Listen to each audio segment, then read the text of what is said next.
When we heard Call of Duty Black Ops was preparing to unveil its multiplayer, we didn't waste any time. Our destination, Treyarch. Our mission, the most detailed hands-on coverage inside Xbox can provide. So sit back, relax, and keep a sharp lookout. Every feature you hear about in this preview has never before been done in a Call of Duty game.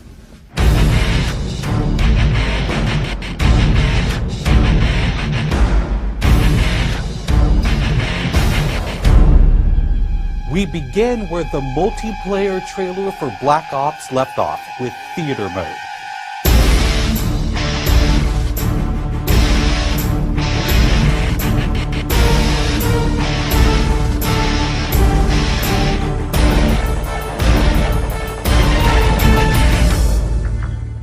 Dan Bunting explains.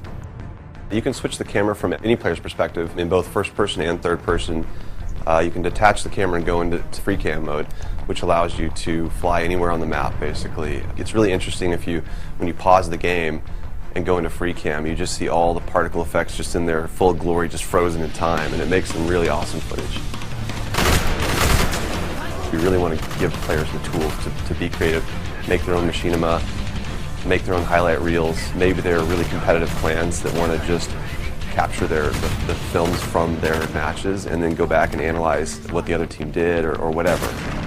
Also brand new to Call of Duty is Black Ops' new currency system. We put the currency system into Black Ops multiplayer principally because we felt like it'd be a very interesting way to engage with all the unlocks that you've been getting. So one of the things that's really fun about currency is instead of being specifically told at a specific level what you're going to get, we're unlocking features by level, but then once the feature is unlocked, you can purchase any component of that feature with the currency directly. Of course, when you got a little currency jingling in your virtual pockets, nothing feels better than putting it on the line against your fellow players. Say hello, everyone, to wager matches. When we were developing the wager match game modes, we went through a whole bunch of ideas to find the 4 that we were going to use to ship inside the game.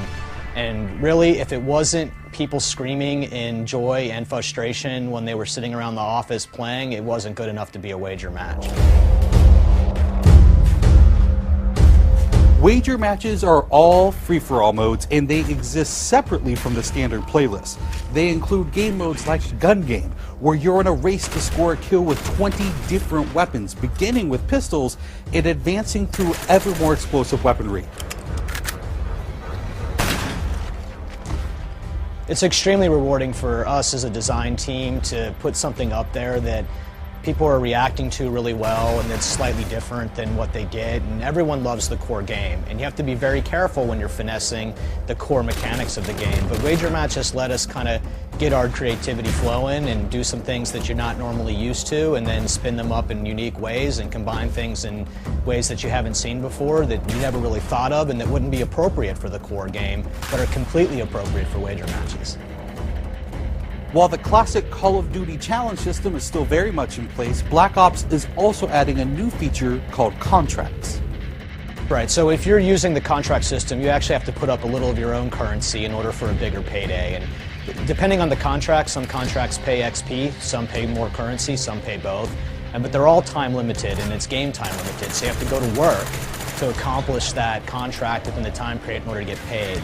It's different from the challenges, in so much that the challenges some players like to use very aggressively, and they map out their path through the challenge system in order to maximize their XP gains, in order to level faster. And then a whole nother set of players uses the challenges sort of passively. They're there, when you get them they feel good, but contracts gives you a way to directly engage with the content inside the game. It says, hey, I'm an SMG guy, I want SMG based contracts, I'm going to chase my contracts and I'm going to get paid. And that's fun.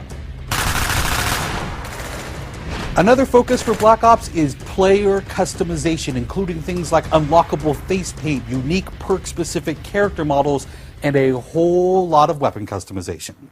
We've been we stole the line from Full Metal Jacket, this is my weapon, this is my gun, and we're chanting that around the office as sort of our mantra for this feature. Originally it started with one of our designers he just made kind of an offhand comment one day where he said, you know, I really have a certain attachment to the weapon that's my favorite. I want to make that weapon mine, and that was all it took.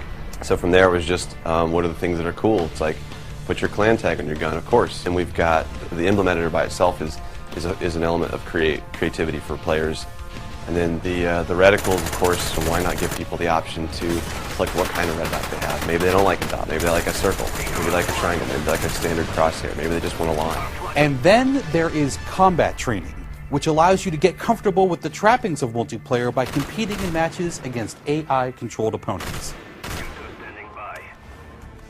You know, it's our hope that combat training can convert people who are largely single-player gamers who might have, dabbled around in multiplayer but never made that leap to playing online, and give them kind of this experience where they can get familiar with the mechanics and features and systems that multiplayer has, but they can do so at their own pace, they can do so without someone screaming in their ear what a noob they are, and practice up and then join the competitive fold.